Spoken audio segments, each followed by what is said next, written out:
ya nama-nama begitulah ya. Nah, biar menguatkan kita, biar kita itikad kita, kepercayaan kita enggak meleleh atau terbawa dengan aliran-aliran atau pemahaman-pemahaman yang dimana pemahaman itu masuknya di dalam kita bergaul dengan seseorang. Di saat kita bergaul dengan seseorang, pasti kita akan menemukan yang namanya perbedaan. Apalagi gaulnya dengan orang-orang yang ya setengah kakinya lah, celananya setengah ya. Terus bajunya juga nggak pernah pakai yang panjang, pecinya juga jarang pakai peci. Nah itu artinya apa? Nah inilah yang kita harus pahami kenapa para ulama salaf selalu memakai peci, tangan panjang, sarung. Meskipun gak sarung, pakai celananya panjang sekali sampai ke mata kaki. Nah ini salah satunya itu biar menjadi tradisi ini menjadi terus menurun kepada anak cucu kita, biar anak cucu kita pemahamannya lebih mendalam. Karena apa? Setiap anak cucu kadang kita selalu mikir, oh dulu bapak saya pakaiannya begini, oh dulu biasa kan begitu, ya kan? Tadi saat kita gaul anak kita dengan orang lain, nah takut nih, ya kan? Nah apalagi zaman sekarang ya, wah pada hebat. Yang bisa hebat ngaji itu bukan yang beneran dulu mondok, yang mondok kagak mondok, terus dia punya harta, punya jamaah atau punya netizen terkenal, terus bisa 1 hadis 2 hadis, dan Quran pun dia mulai dihafal, langsung live, langsung berkomentar atau ceramah dalam kamera, terus di upload ya, langsung banyak yang like, banyak yang ini, waduh, subrek ya. Kadang kita pun tertipu dengan orang. Kenapa? Karena yang belajar ngaji kebanyakannya ngebengong, nggak megang pulpen, nggak megang kita, megang handphone. Tuh, ya. Makanya benar dulu pas saya mondok di Malingping, di Abah Subaita, Abah Bayet di Malingping, mau arah ke mana tuh? Begedur ke sana. Pelabuhan Ratu. Wah, betul, benar. Begedur terus ya. Dulu pernah masih ingat pas bulan puasa lewat Binuangun, Pasar Simpang ya. Pasar Simpang terus mau arah ke Pelabuhan Ratu, ke Pacecep tuh. Bayah. Wah, lewat. Lewat. Lumbayah itu.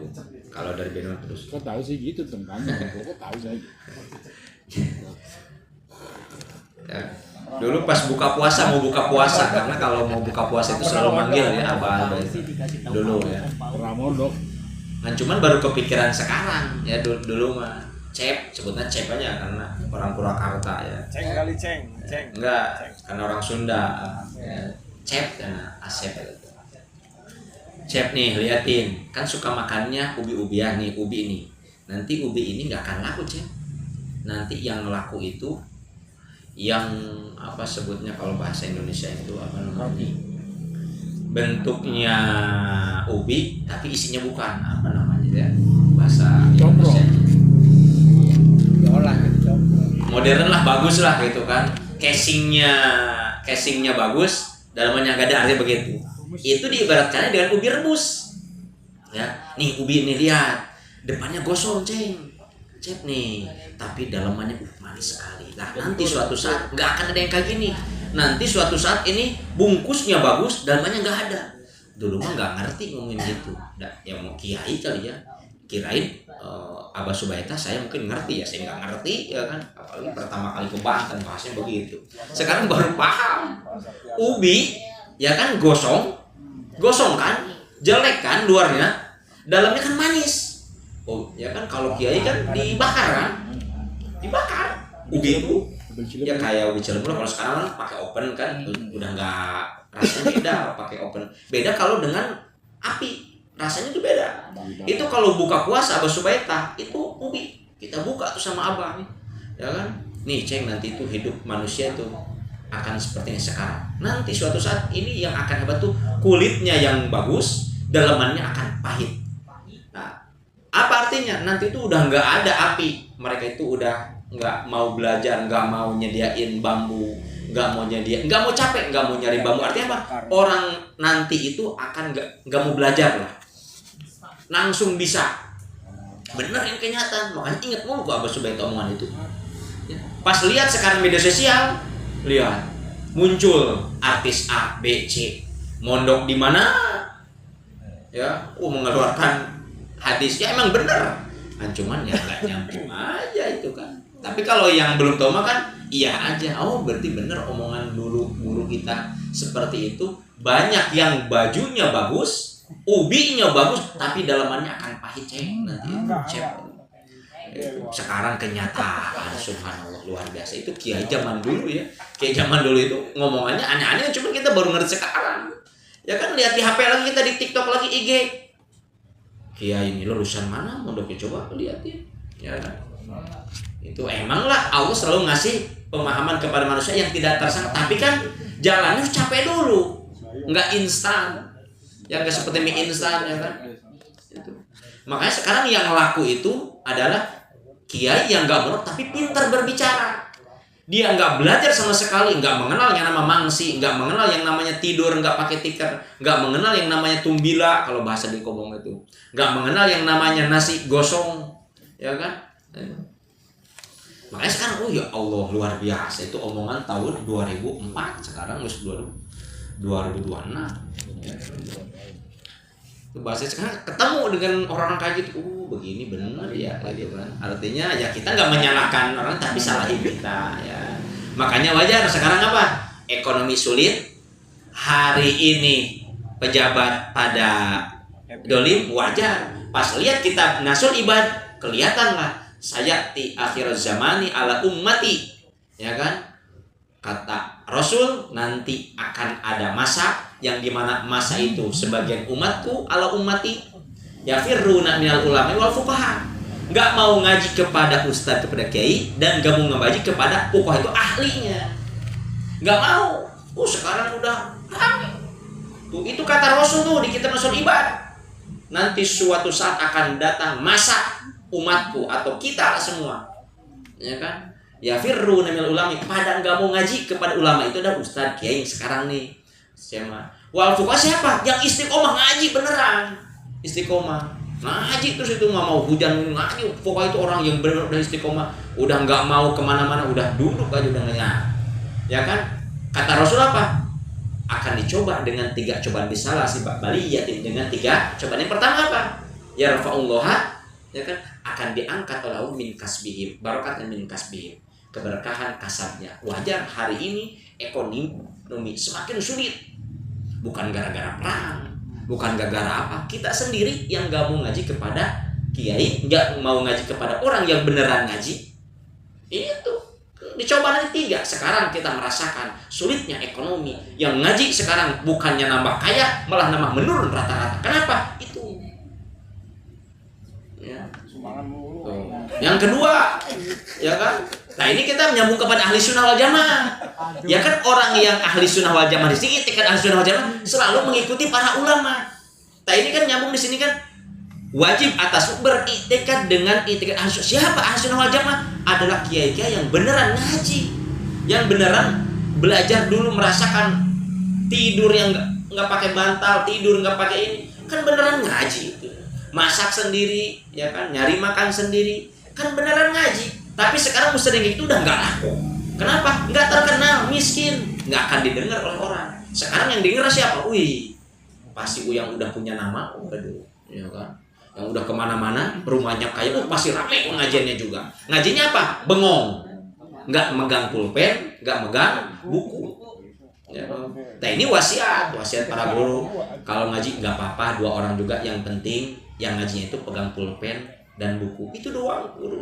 Makanya mau ngaji 2 orang, yang penting dia megang pulpen, siap. Tapi kalau 1 orang 2 orang bengong, sampai pitak botak pun, ya nama aja manusia, keluar masjid udah lupa. Tapi mina kan kalau ada pulpen buku mah kan, meskipun nggak paham sekarang, pas lihat buku atau mungkin pas nyetir mobil atau bawa motor atau lagi dagang, oh ingat tulisan itu akan menjadi pengingat kita. Salah satunya tulisan itu.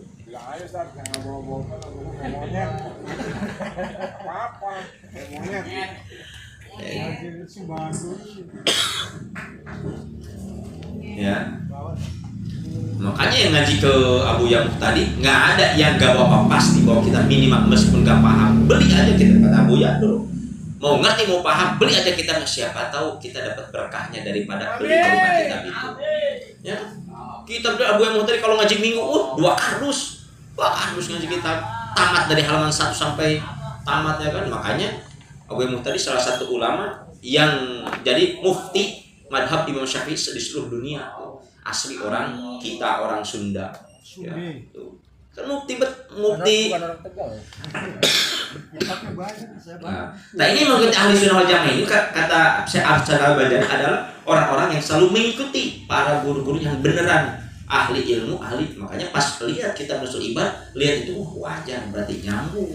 Makanya sekarang banyak pejabat yang dolim, bukan pejabat yang dolim. MBG. Padahal yang jadi bukan presidennya kita sendiri yang gabung haji. Itu kan 3 cobaan itu akan menemui kita. Sekarang ngerasain semua pejabat ada begitu. Kita yang siapa? Pejabat kan? Padahal kita yang gak sadar, gara-gara kita gabung haji, gara-gara kita gak mau belajar ilmu agama, gara-gara kita gak mau beli kitab, itu gara-garanya, bukan pejabat. Itu kata Rasul, bukan hadis itu. Lihat aja di Google sekarang, ketik Google-nya tuh. Kalau Google ketik, saya di akhir zaman al-umat itu tulis, ya firun minal ulama, coba itu tafsirkan. Sekarang kan udah zaman canggih kan, atau di AI. Coba saja di akhir zaman ditafsirkan dengan luas, dengan panjang, sesuai penyaluran. Coba itu, lihat di Google. Sekarang ada lagi Ustaz. Dari luar lagi. Nah, dan yang mengikuti akan mengikuti mereka itu siapa? Sahabat turun ke tabiin turun ke atba'ut tabiin disitulah mulai nanti ada ulama madhab. Makanya kenapa ada madhab 4, madhab Imam Hanafi, Maliki, Syafi'i, dan Hambali. Inilah tuntunan kita, jangan keluar dari 4 madhab ini, jangan keluar. 4 madhab itu bukan orang bodoh, makanya 4 madhab itu banyak, cuman pas diringkas yang keluar jadi 4 ini bukan tonton atau bukan ulama biasa. Imam Syafi'i pun sekelas Imam Syafi'i ada bacaan di dinding terus atau di tembok, dia ngeliat langsung hafal. Coba sekarang malah ngomongin madhab Syafi'i, emang siapa?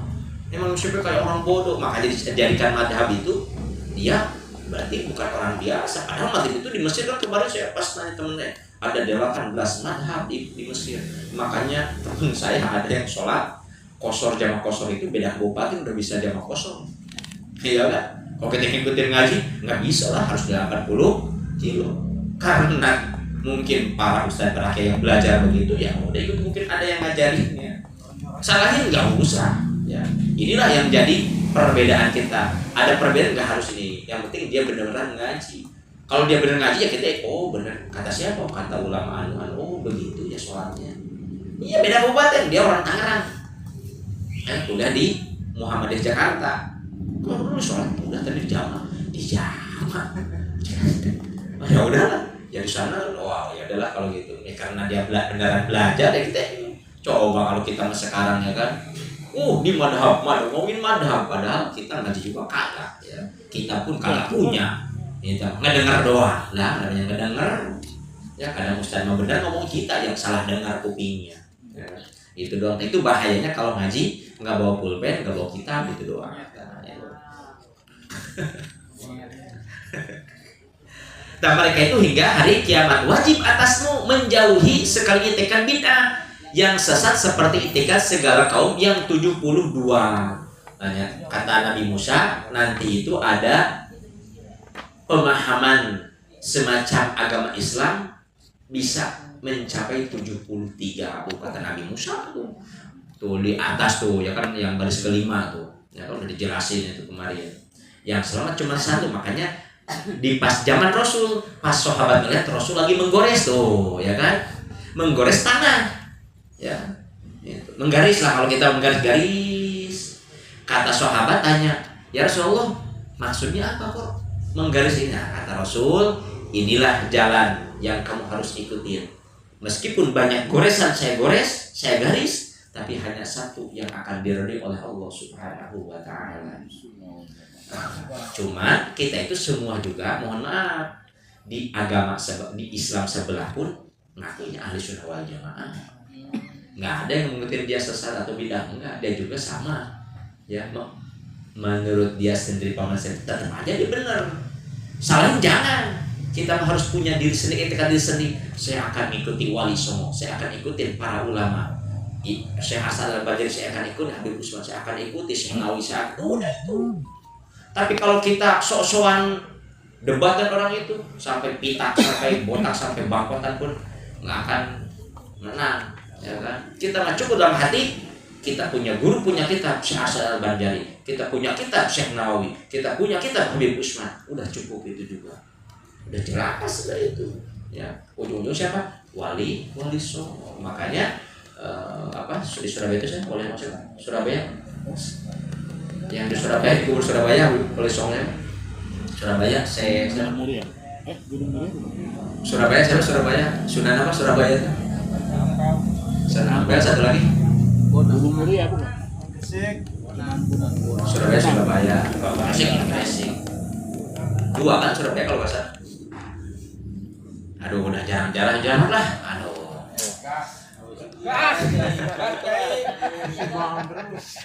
Tuh, gara-gara aja udah ngajar 3 tahun saya jadi lupa. Surabaya udah 3 tahun.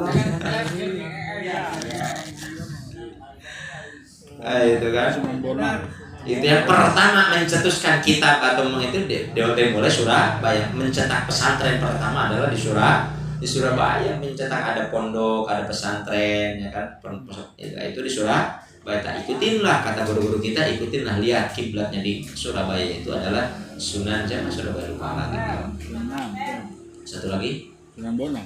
Sunan Kudus. Iya. Sunan Kudus ya di Kudus ya. Sunan Bonang. Gunung Muria.